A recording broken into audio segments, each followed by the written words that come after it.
What's up, guys? Welcome back. I'm Mike. And I'm Brit. And if you've been following our channel for any amount of time, you've probably heard Brittany and I mention the word budget more than once. And that's because budgeting and operating on a money plan has been so key to our financial success that we tend to talk about it a lot. Writing down how much money we expect to make in a month, and also writing down how much money we plan to spend in a month as something that we can see with our own eyes and manipulate if we need to, is one of the biggest reasons we were able to pay off $120,000 of debt in 3 years. And it's also one of the biggest reasons we've been able to save $100,000 over the past 2 years. Operating on a written budget has helped Brittany and I attain every single financial goal that we've set out for ourselves, which is why we recommend it to pretty much everyone. That being said, when Mike and I first started budgeting, it was a complete mess. We didn't know where to begin or how to start, and that's because we pretty much didn't operate on one before we got married. Yeah, we didn't really pay attention to our finances whatsoever, which is one of the reasons we were $120,000 in debt when we got married. So our first budgets we had a very difficult time sticking to. We didn't communicate very well. We got into arguments all the time about what money goes where. We would also quite frequently forget normal expenses to put down on the budget, so when it would pop up later in the month and it was time to pay for them, it would lead to a lot of frustration. Yeah, we'd have to go back and redo the entire budget and be like, oh, we messed up everything now. Mm-hmm. So we thought what we'd do today is go back and react to one of our first budgets we've ever made, if not, I think may have been our very first budget.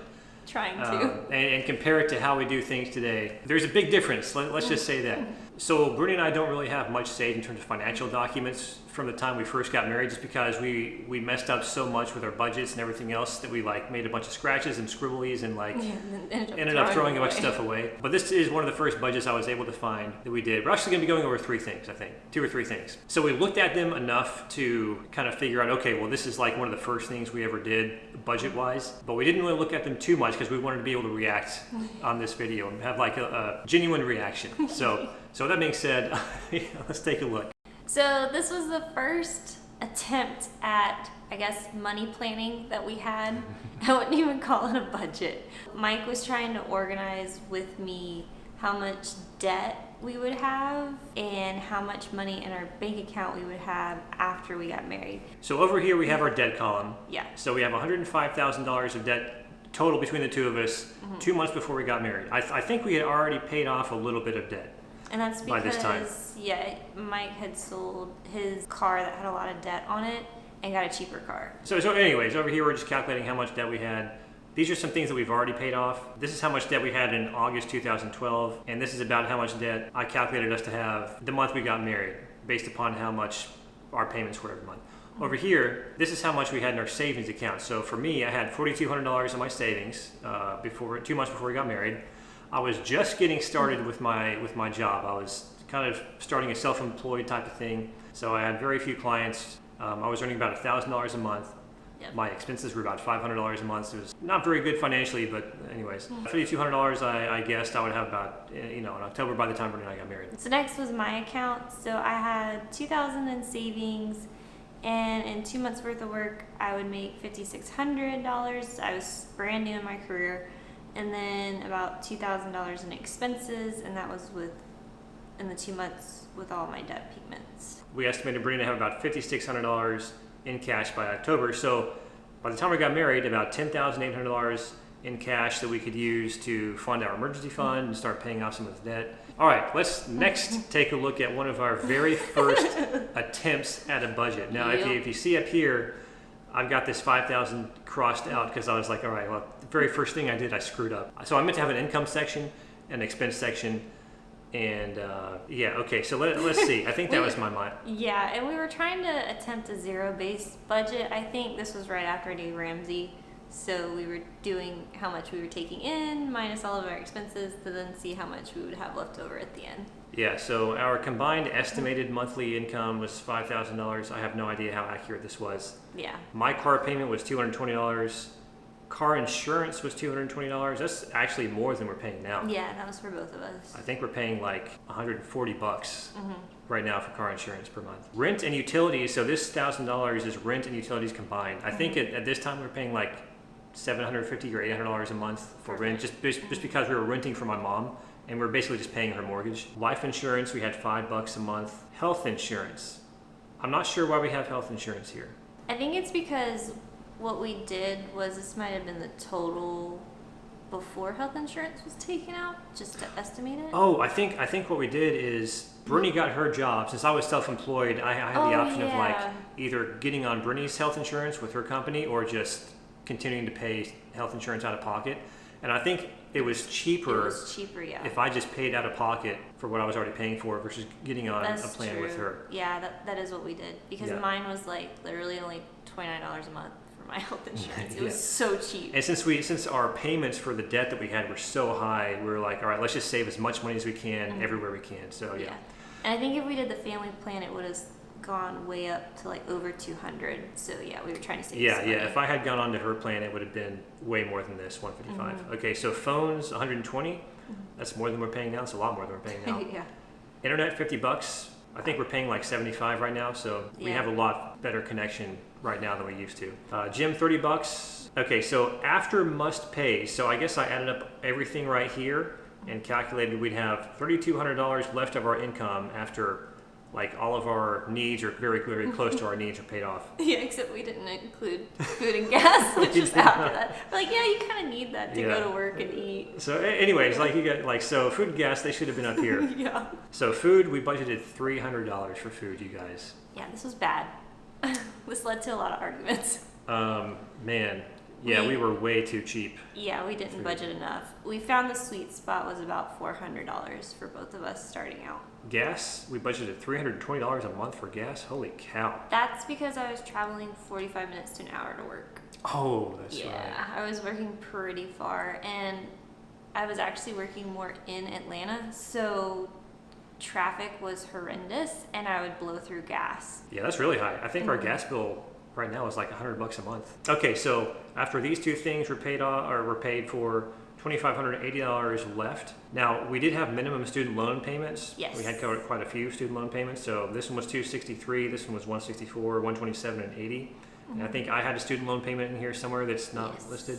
Yes. Or maybe I had paid that off before this, I don't know. Oh, this must have been after I paid off my car, because it was just your car payment Yeah. was included in there. So anyways, I think in total, our debt payments when we first got married, or maybe like very close to when we got married, were it was like $1,380 a month, something like that. So around $1,400. So we had paid off quite a number of things by this time. Yeah, I had paid off a few smaller student loans even before we got married, to help a little bit, and then got my car payment and that debt down a lot. So $634 total, which left us $1,946 extra that we could just chunk toward whatever debt we wanted to chunk it toward. Yeah. It's a weird way of saying it. So yeah, I guess that was our intention with this budget that we did. We were just writing down everything we had to pay for, what our minimum payments were for all these student loans, and then this number at the end was pretty much how much extra we could pay toward anything we wanted to. Okay, now let's take a look at one of our budgets from 2014. So we had gotten much more on track, much more on the same page with our budgeting style. Yeah, so this was a little bit over a year later. So October 2012 was when we got married. So we were a lot more organized, as you guys can see. Yeah. So we have our item list of things we have to pay for, how much we're budgeting for them, and our running total over here. We did all this on paper initially. Now we do it all on the computer. But so we had food, utilities, rent, gasoline, health insurance, life insurance, auto insurance, phones, internet. We try to list these in terms of like things that are most important to things that are least important. So then we have this section that's just for the remaining debt we have, and then we have a section down here, fund, money, savings, and giving. These are things I guess we were still trying to figure out how much to budget for these. Yeah. And then we have, of course, how much money we have in cash in our bank accounts, and then projected income from various sources down here. So it looks like in January, or maybe by the end of January, we expected to have a little over $11,000. Often what we did was we just kind of, there's this, the concept of a debt snowball.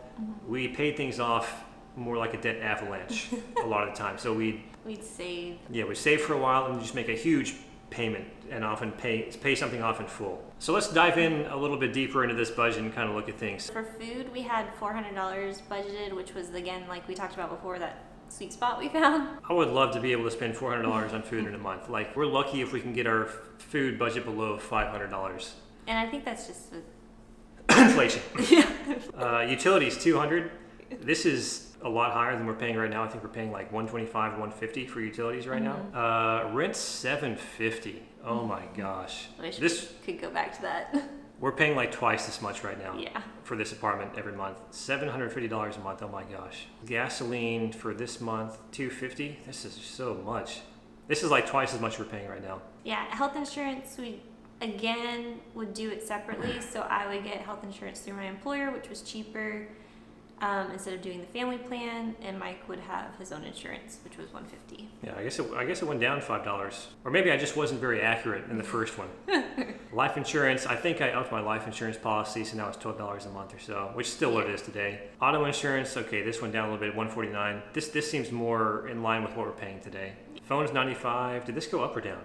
It went down. Okay. Internet $51. I guess this went up $1. Yeah, and all the student loans on my side. This is pretty good. We used to have... Yeah, this is actually really good because we used to have 8 different student loan payments, and they were all over the place in terms of interest rate and how much they were and how much we owed. Yeah. So comparing all that to what we're doing right now, you can see there's more categories, and that's because we are a lot more organized now than we were then.